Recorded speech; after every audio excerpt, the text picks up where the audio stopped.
pessoal, eu sou o Lucas e é um prazer estar aqui junto de vocês para a gente continuar o nosso estudo sobre a vida de Jesus. Essa é a segunda parte.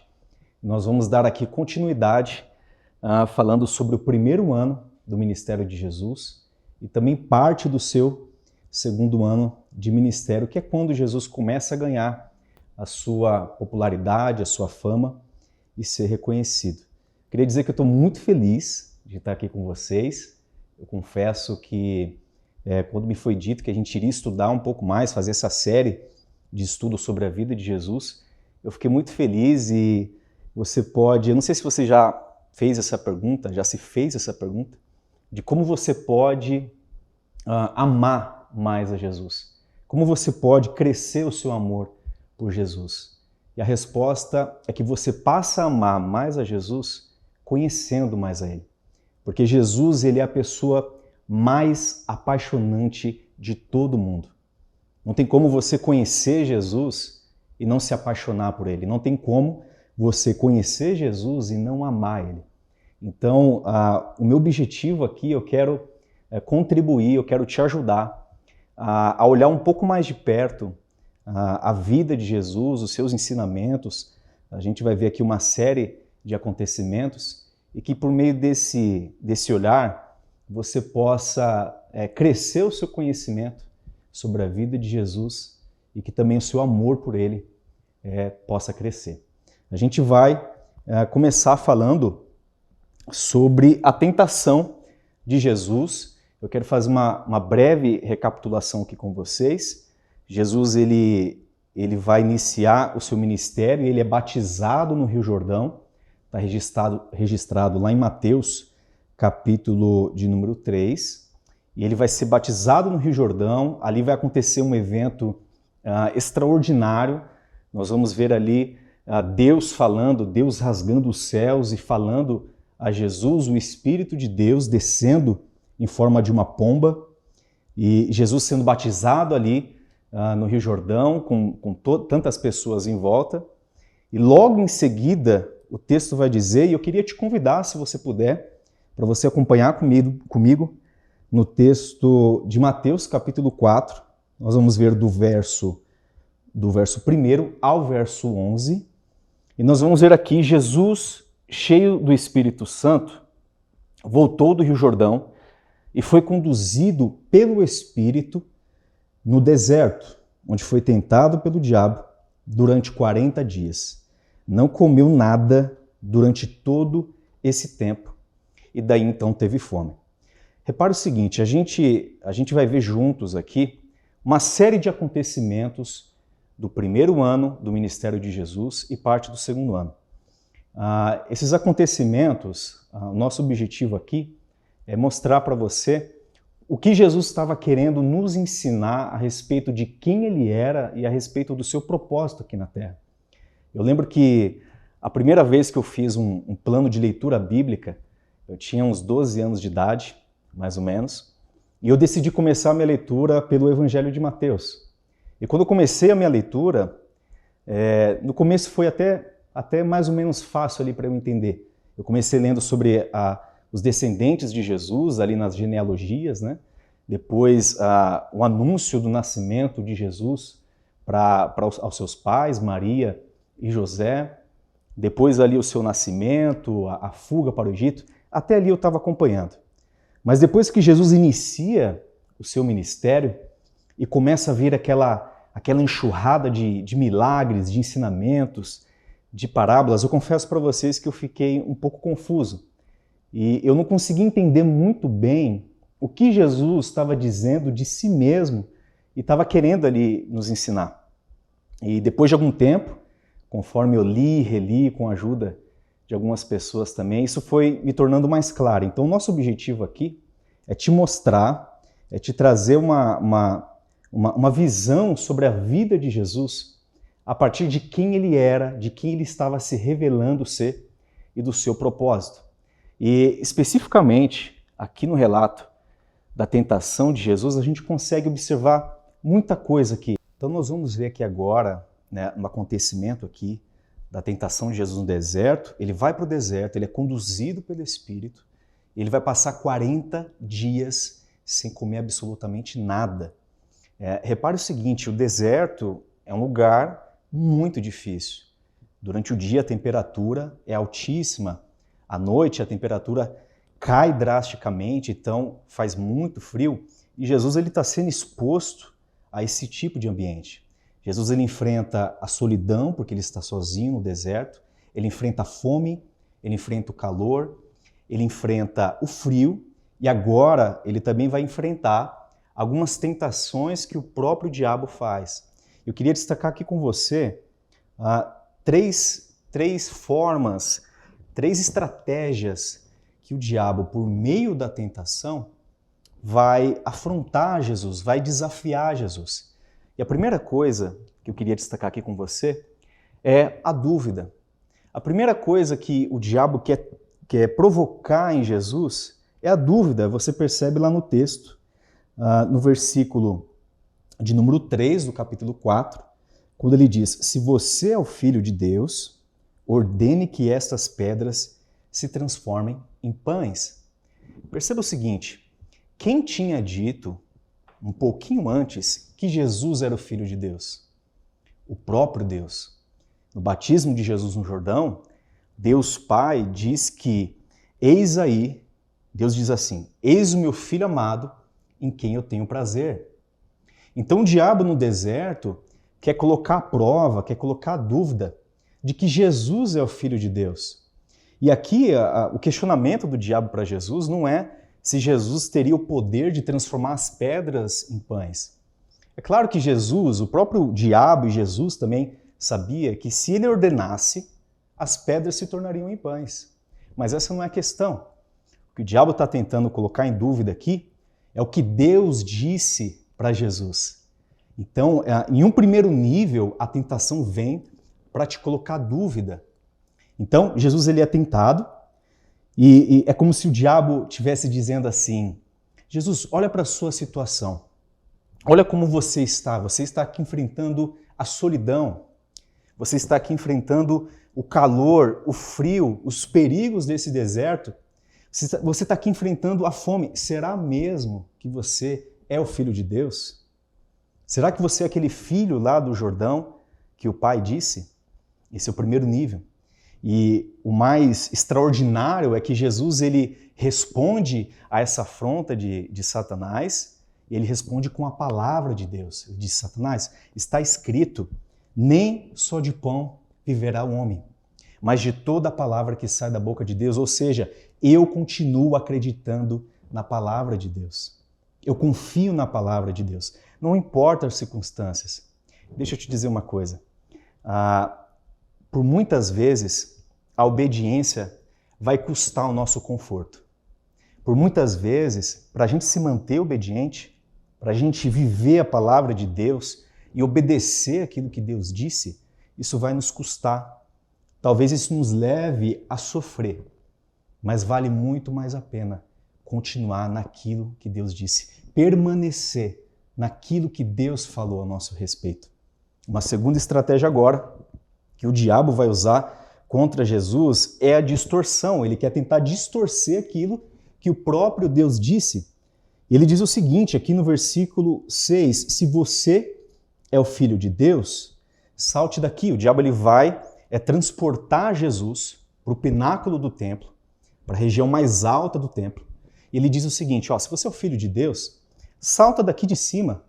E agora o diabo, como ele é astuto e percebeu que Jesus tinha usado da palavra de Deus para rebater a sua primeira oferta, a sua primeira afronta, o diabo também vai usar a palavra de Deus. Ele vai dizer, porque está escrito. E você pode conferir aqui no versículo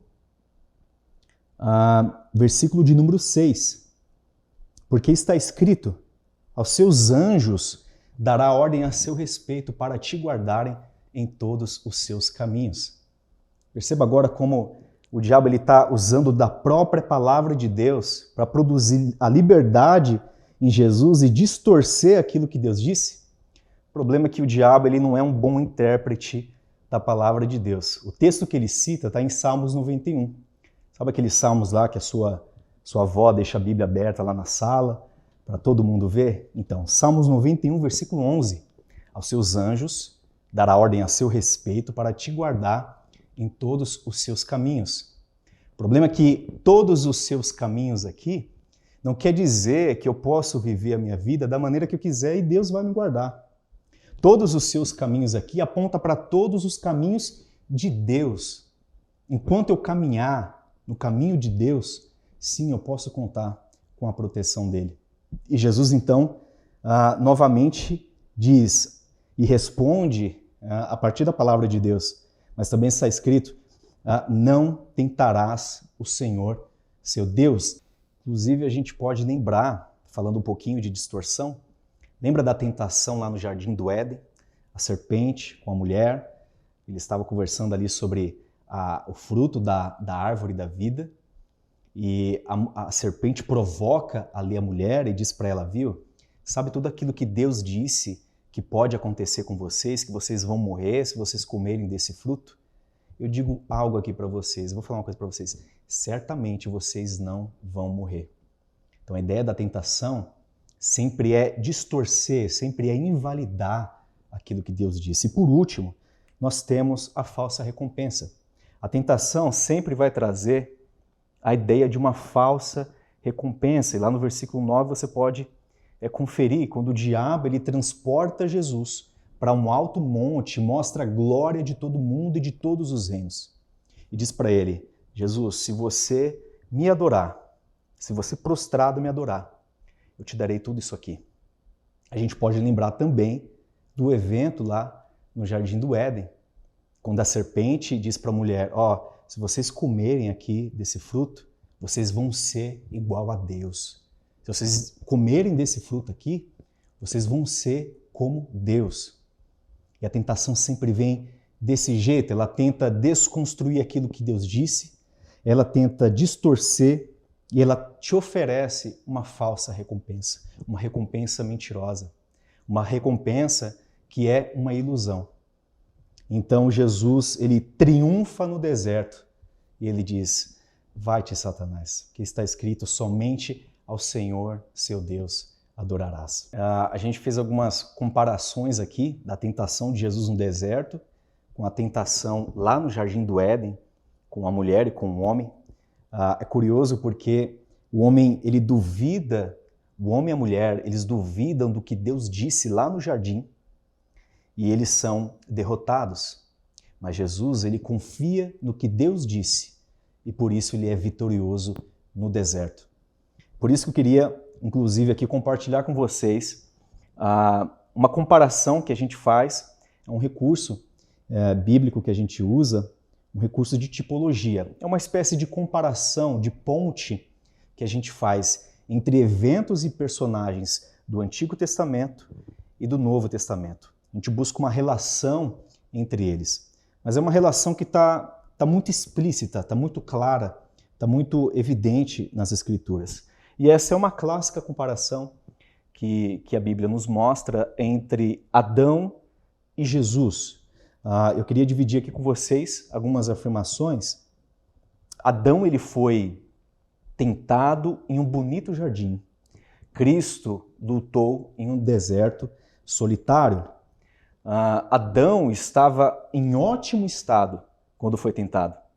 Cristo, ele estava faminto. Adão era o rei da antiga criação. Cristo é o rei da nova criação espiritual. Adão pecou e perdeu seu domínio. Cristo obedeceu e reconquistou o que Adão perdeu, e mais ainda. E por último, Adão foi derrotado e trouxe morte para a humanidade. Cristo venceu e trouxe vida para todos os que creem nele. Então aqui mostra o triunfo, essa comparação a gente vê o triunfo de Jesus no deserto. Seguindo aqui, eu queria dividir também com vocês algumas razões, se você de repente se perguntar, por que foi necessário Jesus ele ser tentado ali no deserto? Além das lições que nós aprendemos aqui sobre a tentação, a natureza da tentação e a vitória de Jesus no deserto, por que Jesus precisou ser tentado? Por que ele precisou passar por todo aquele sofrimento no deserto. E o autor de Hebreus, ele responde muito bem isso, quando ele diz, portanto, era necessário que ele se tornasse semelhante a seus irmãos em todos os aspectos, de modo que pudesse ser nosso misericordioso e fiel sumo sacerdote diante de Deus e realizar o sacrifício que promove os pecados do povo. Uma vez que ele próprio passou por sofrimento e tentação, é capaz de ajudar todos aqueles que são tentados. Nosso sumo sacerdote entende as nossas fraquezas, pois enfrentou as mesmas tentações que nós, mas nunca pecou. Assim, aproximemo-nos com toda a confiança ao trono da graça e encontraremos graça para nos ajudar quando for preciso. Uau! O autor aos Hebreus ele responde muito bem isso e é inclusive essa também é uma resposta de como a gente consegue encontrar a nossa identificação em Cristo Jesus. Como a gente consegue se identificar, porque ele passou pelas mesmas coisas. É curioso também, porque o evento da tentação de Jesus nos mostra ali claramente acerca da sua divindade e da sua humanidade. Cristo, ele é 100% Deus e também 100% homem.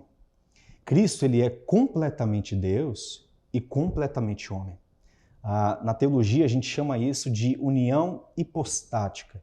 Sei que parece um termo meio complicado, técnico, mas é só para nos mostrar que a natureza divina de Jesus e a natureza humana de Jesus, elas são completas, elas não se misturam, elas não se confundem, as duas juntas não criam uma terceira natureza, não, elas são completas e distintas. Agora, por que é bacana você perceber e compreender isso?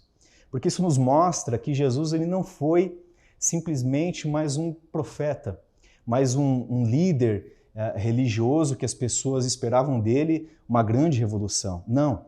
Jesus ele é 100% homem, ele se identifica conosco, mas ele também é 100% Deus. Ele é Deus, ele é o Filho de Deus. Existe um outro texto que ilustra muito bem isso também, é o texto de Filipenses, capítulo 2, do verso 6 ao 11, que diz assim, embora sendo Deus, não considerou que ser igual a Deus fosse algo a que devesse se apegar. Em vez disso, esvaziou-se a si mesmo, assumiu a posição de escravo e nasceu como ser humano. Quando veio em forma humana, humilhou-se e foi obediente até a morte, morte de cruz. Por isso Deus o elevou ao lugar de mais alta honra e lhe deu o nome que está acima de todos os nomes, para que ao nome de Jesus todo joelho se dobre, nos céus, na terra, debaixo da terra, e toda língua declare que Jesus Cristo é o Senhor, para a glória de Deus, o Pai. Meu Deus, que texto! Isso aqui nos mostra o quão forte, o quão poderoso, o quão imensurável, como que a gente não consegue medir o amor de Deus, que deixou a sua posição ali de Deus, se esvaziou e se fez homem, pisou nessa terra, sentiu os mesmos medos que você sente, as mesmas dores, a mesma angústia, passou por tudo. Eu não sei se de repente você já tenha perdido algumas coisas na sua vida e você com certeza sabe como isso é difícil. De repente você na sua empresa tenha sido rebaixado de cargo ou você trocou um carro bom que você tinha por um carro um pouquinho mais simples. De repente você tinha um padrão de vida e agora você tem um padrão um pouquinho mais simples. Essa ilustração a gente pode pensar de várias formas, mas você sabe como isso é doloroso.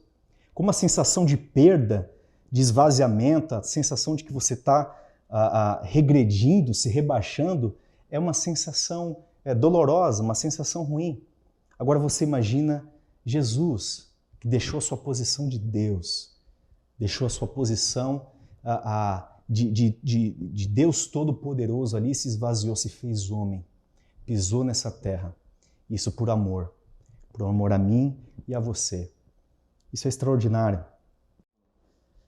Então agora a gente vai ver o início do ministério de Jesus acontecendo, e ele vai iniciar o seu ministério na Galileia. Jesus começa a pregar na Galileia e faz os seus discípulos. Mateus capítulo 4, do 14 ao 15, então Jesus, cheio do poder do Espírito, voltou para a Galileia. Relatos a seu respeito se espalharam por toda a região. Ele ensinava nas sinagogas e todos o elogiavam. Aqui Jesus vai ter os seus primeiros discípulos, André, Simão, Felipe e Natanael. Curioso é que Jesus ele inicia o seu ministério na Galileia. Galileia é uma região densamente povoada, e é curioso observar que Jesus ele inicia o seu ministério na Galileia, sendo essa uma região longe do centro religioso que ficava em Jerusalém e na Judéia. Jesus ele estava iniciando o seu ministério longe ali do centro religioso, onde ficavam os escribas, os sacerdotes, os líderes religiosos. Ele inicia o seu ministério nas periferias da religião. Ou seja, Jesus ele inicia e ele traz o reino de Deus a partir dos improváveis, por onde ninguém espera, a partir daqueles que não são beneficiados. É ali que Jesus vai iniciar o seu ministério. Nós vemos aqui o relato do primeiro milagre de Jesus, que acontece em um casamento. O texto de João, capítulo 2, versículo 1 e 2. O texto diz o seguinte: 3 dias depois, houve uma festa de casamento no povoado de Caná, da Galiléia. A mãe de Jesus estava ali e Jesus e seus discípulos também foram convidados para a celebração. Estava acontecendo esse casamento, a família de Jesus provavelmente conhecia o casal que estava se casando.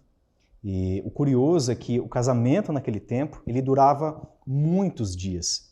E um elemento importante da festa era o vinho.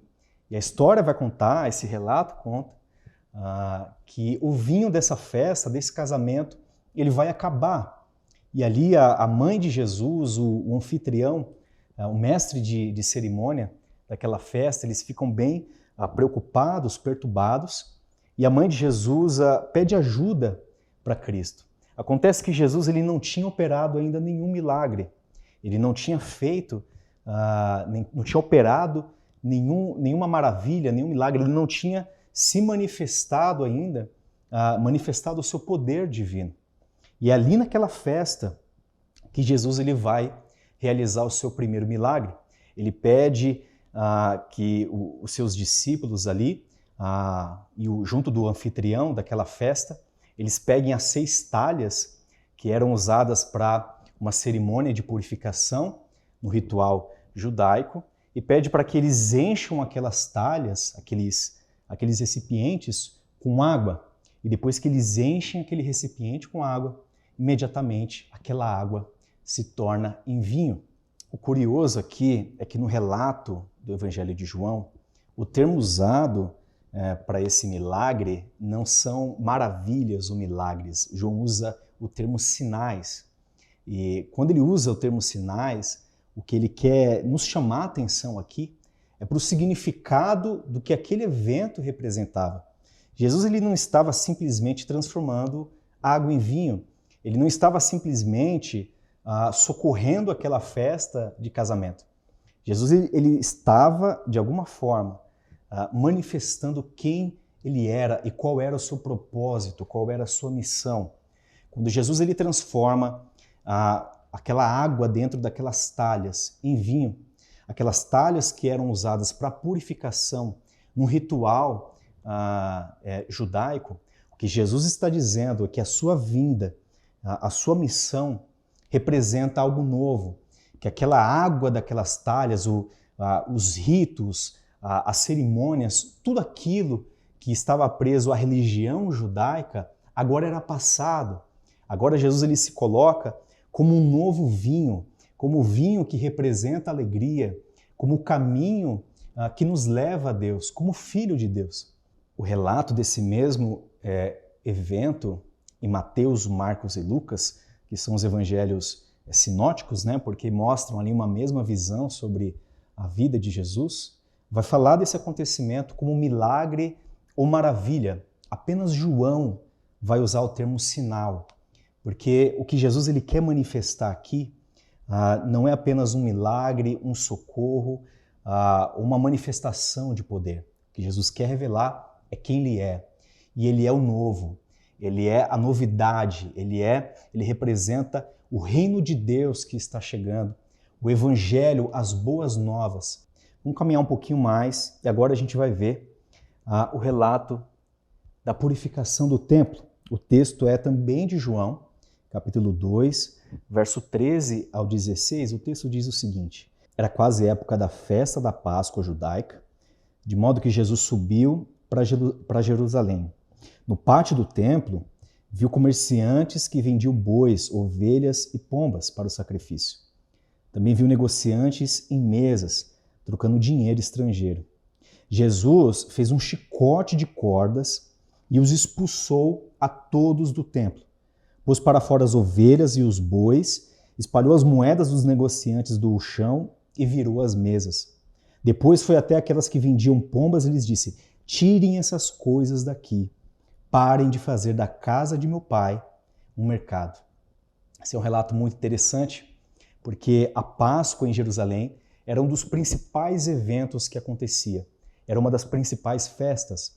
E povos de todas as cidades vizinhas, elas iam até o templo para oferecer o seu sacrifício, para fazer a sua oferta. O que estava acontecendo aqui, e é o que justifica o porquê Jesus ficou tão enraivecido com o que estava acontecendo, é que existia uma espécie de conchavo entre os sacerdotes e os comerciantes que estavam ali naquele templo. A pessoa precisava, para fazer ali a sua oferta, ela precisava de algum animal, e o que acontecia aqui é que os sacerdotes com aqueles comerciantes, eles fizeram uma espécie de esquema. A moeda estrangeira não podia ser mais aceita naquele templo, e por isso eles precisavam trocar aquela moeda, como se fosse uma conversão entre real e dólar. No templo, eles determinaram que só se aceitaria dólar. Então, todos aqueles que precisavam e iam até o templo e tinham algum outro tipo de moeda, precisava trocá-la por essa moeda do templo, e ali eles cobravam juros exorbitantes, taxas exorbitantes daquelas ofertas. Ou seja, o que estava acontecendo ali no templo, eles estavam transformando o templo não num lugar de adoração, não num lugar de devoção a Deus, de entrega a Deus, não, mas um comércio, um lugar para se ter lucro. E o que Jesus relata aqui, logo após, nos versículos seguintes, aqueles líderes daquele templo, os comerciantes, os líderes religiosos, eles vão questionar Jesus e vão dizer: qual é o sinal que você apresenta para fazer essas coisas aqui? Que autoridade você tem para nos expulsar daqui? E Jesus ele vai se apresentar como um templo que ele desconstrói, ele diz que o sinal que eu vos apresento é que eu derrubarei este templo e o reconstruirei em 3 dias. Jesus ele estava falando de si mesmo.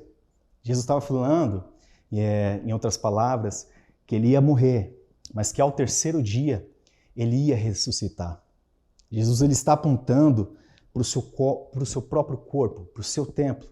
E ele está ali também, de alguma forma, está nos mostrando que apenas ele seria o caminho em direção ao Pai. O templo, os sacrifícios, todos aqueles rituais não seriam mais necessários. Por meio de Jesus, por meio somente de Jesus, que a gente vai ter o acesso a Deus, crendo em Cristo e não mais por sacrifícios. Jesus representa o sacrifício definitivo. Ele é o sacrifício definitivo que cumpre a justiça de Deus e que nos dá, então, o acesso ao Pai por meio do que Ele fez. Esse é o ponto alto aqui do seu ensinamento, na purificação do templo. E logo após, então, nós vamos ver alguns encontros de Jesus. Eu vou destacar aqui com vocês 3 encontros e a gente vai observar aqui algumas curiosidades, algumas lições também sobre quem Jesus é. O primeiro encontro é de Jesus com Nicodemos e o novo nascimento. Está em João, capítulo 3, do versículo 1 ao versículo 3, que diz: havia um fariseu chamado Nicodemos, líder religioso entre os judeus. Certa noite veio falar com Jesus e disse: Rabi, todos nós sabemos que Deus enviou o Senhor para nos ensinar. Seus sinais são prova de que Deus está com o Senhor. Jesus respondeu: eu lhe digo a verdade, quem não nascer de novo não verá o reino de Deus. É curioso porque Nicodemos ele é um dos principais líderes ali dos fariseus, ele é um líder muito influente, e ele reconhece que Jesus é alguém diferenciado ali. Ele reconhece que Jesus ele tem um poder sobrenatural.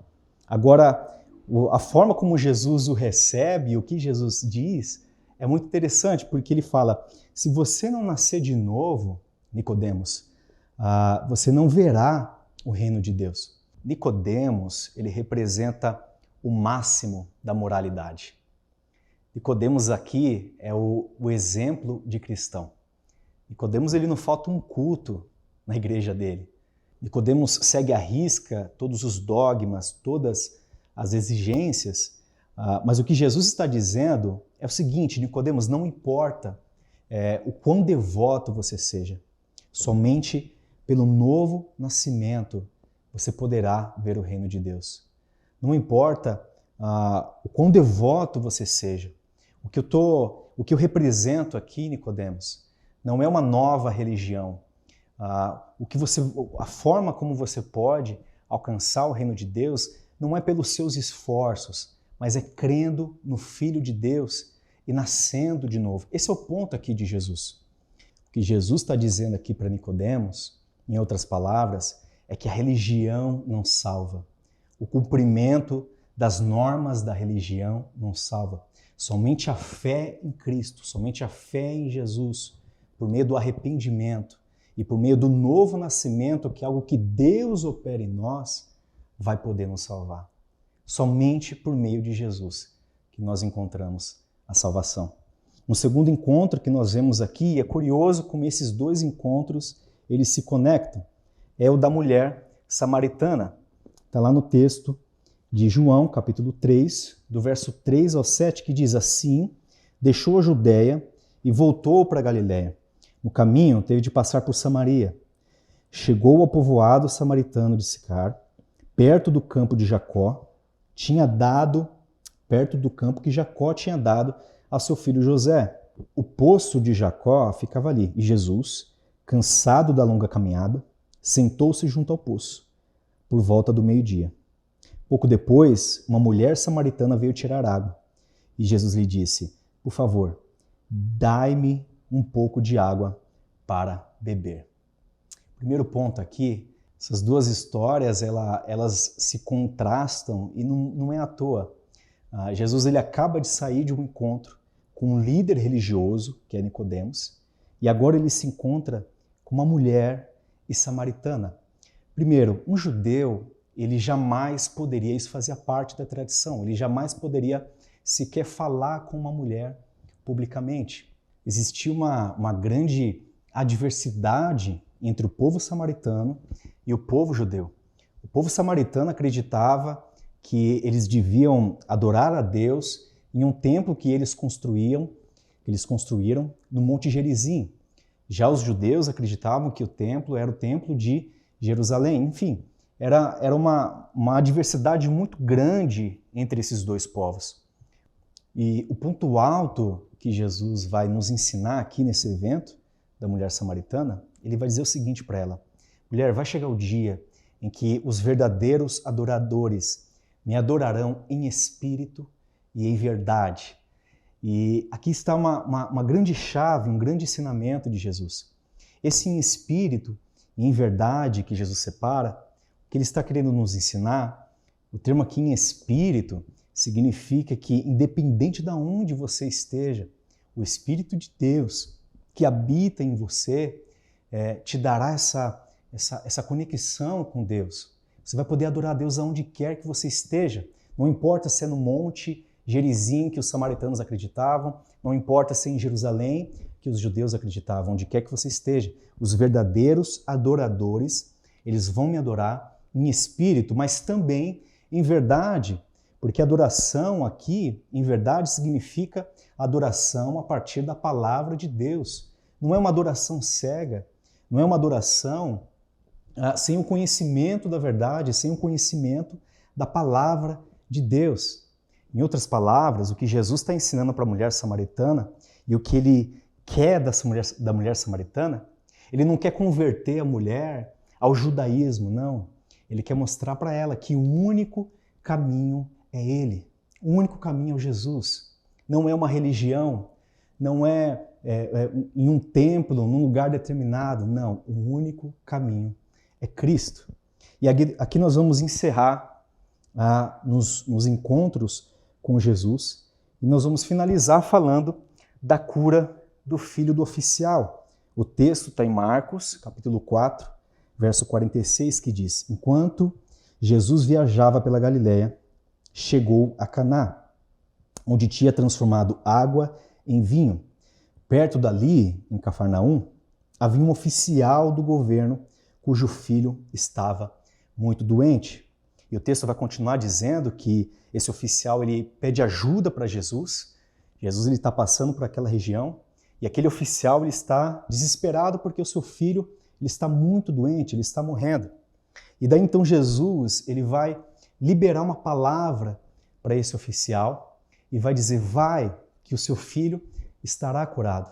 E aquele oficial então, ele acredita no que Jesus disse, mesmo sem evidências, mesmo sem ir até seu filho e comprovar de que realmente ele estava sendo curado, de que realmente ele tinha sido curado daquela enfermidade. Não, ele simplesmente acredita na palavra de Jesus. E Jesus vai dizer que essa é a fé genuína.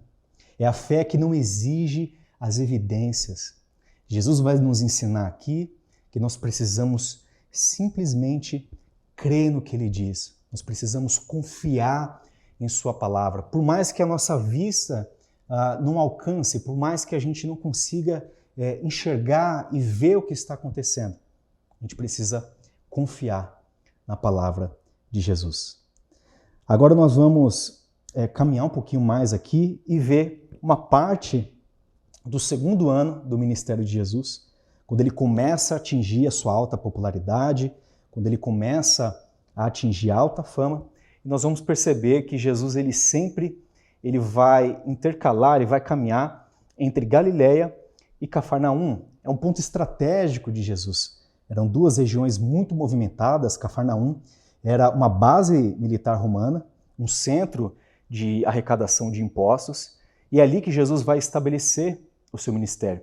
Cada viagem para qualquer lugar, para qualquer parte da Galiléia, começava e terminava em Cafarnaum.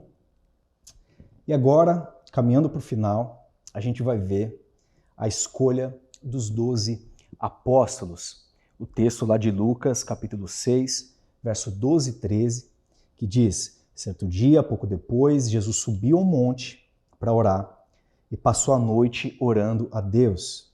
Quando amanheceu, reuniu seus discípulos e escolheu os 12 para serem apóstolos. A gente pode perceber tanta coisa aqui nesse evento. Primeiro é que Jesus, pela primeira vez, vai chamar os seus discípulos de apóstolos. Jesus está confiando aos seus discípulos uma missão especial. E Jesus ele confia àqueles homens a continuidade do que ele estava estabelecendo, a continuidade da pregação do Evangelho e do Reino de Deus. Jesus ele não escreve um livro, ele não funda uma instituição. Ele escolhe homens imperfeitos, homens falhos, pecadores, mas mediante o seu poder, mediante a sua graça, ele escolhe esses homens para serem homens de Deus e para carregarem a mensagem do Evangelho.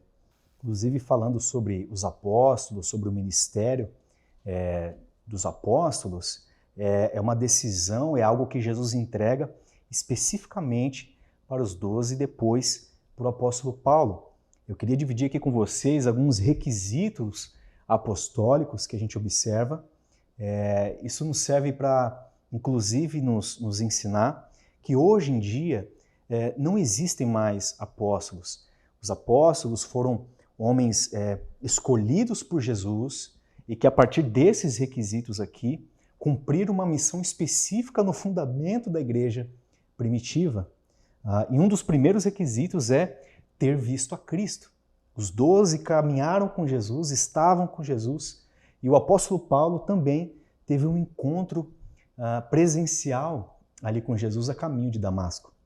O segundo ponto é ter tido comunhão com ele. Em Atos capítulo 1, do versículo 21 a 22, a gente encontra essa referência.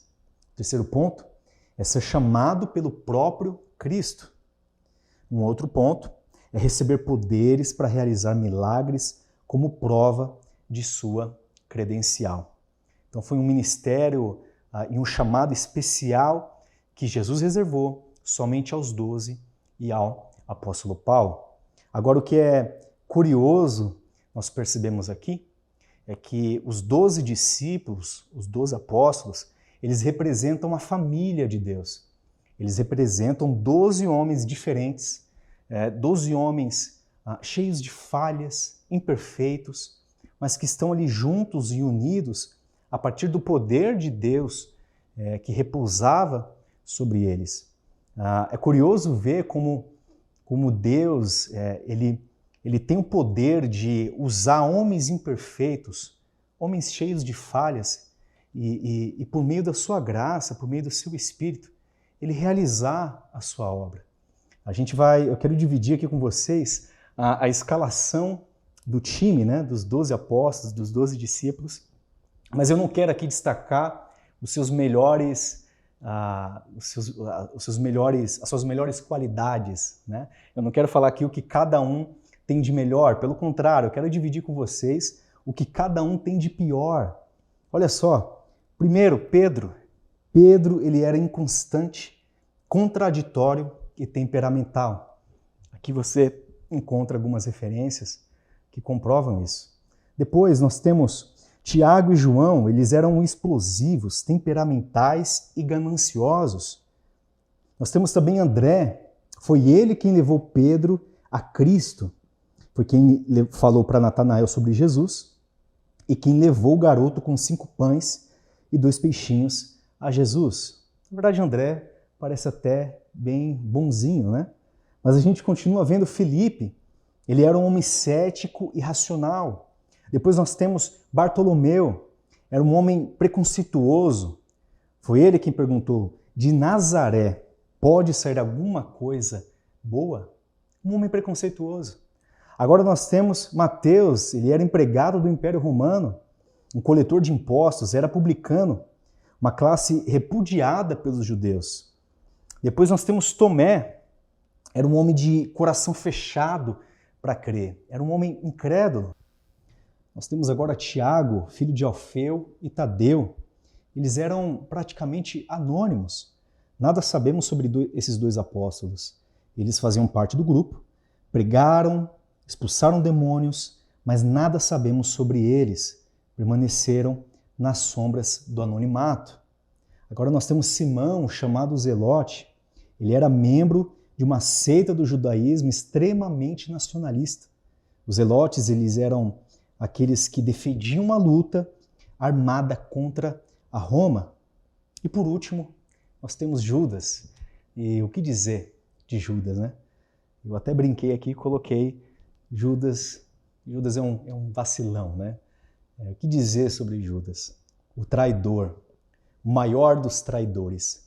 Mas ainda assim, esses 12 homens imperfeitos, falhos, pecadores, Jesus os chama para si e Jesus, por meio do seu poder, está disposto a usá-los.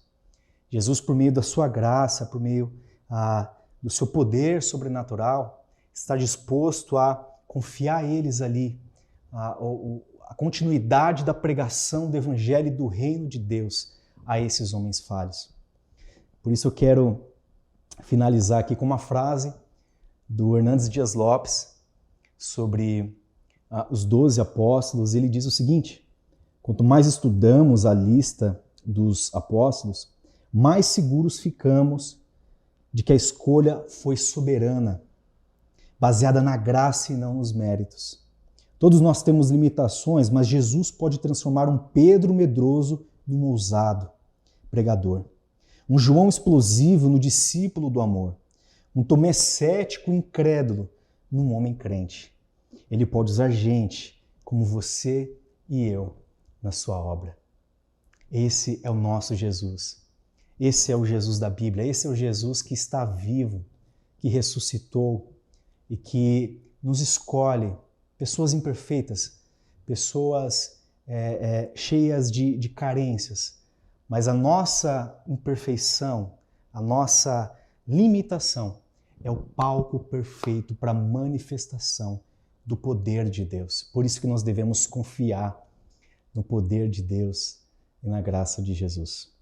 Então, para finalizar, para refletir e praticar, primeiro, Jesus ele passou pelas mesmas coisas que você passa. Ele te entende. Jesus ele foi tentado no deserto. Ele foi exposto a todo tipo de sofrimento, por isso ele te entende de forma legítima. Ele conhece cada detalhe do seu sofrimento. Ele se identifica com você. E, acima de tudo, ele está com você. A promessa dele é que ele está conosco todos os dias, até a consumação dos séculos. Segundo, nossas fraquezas são um palco perfeito para a manifestação do poder de Deus. Por isso que nós devemos confiar nele. Não devemos confiar e nos fundamentar na nossa capacidade, no que nós temos, mas sim no poder de Deus sobre nós. E por último, nós continuamos com o desafio da leitura, nesse estudo que está sendo dividido em 4 partes. Nós estamos aí desafiando vocês a lerem o Evangelho de Marcos, e você pode dividir essa leitura em cada estudo, em cada parte aqui que nós separamos, e ler 4 capítulos por cada estudo. Então nós queremos aqui estender esse desafio de leitura para você. O meu desejo é que esse estudo, de alguma forma, tenha contribuído para que você, a partir do que você conheceu um pouquinho mais sobre quem Jesus é, sobre o que ele fez, que isso lance luz sobre o seu entendimento, mas que não afete só a sua mente, o seu conhecimento, que isso também gere fogo no seu coração, que isso te gere desejo por Deus e te faça amar mais a Jesus, crescer no seu relacionamento com Jesus. Muito obrigado, até a próxima. Deus abençoe.